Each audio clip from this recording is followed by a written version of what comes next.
Chips वगैरह समोसे घर के बना के अपने, वो मैं रात 12-12 1-1 बजे तक बेचती थी।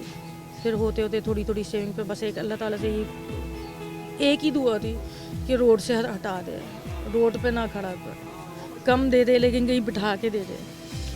वो होता होता फिर मैंने ये टक शॉप जो है छोटे पैमाने पे शुरू की।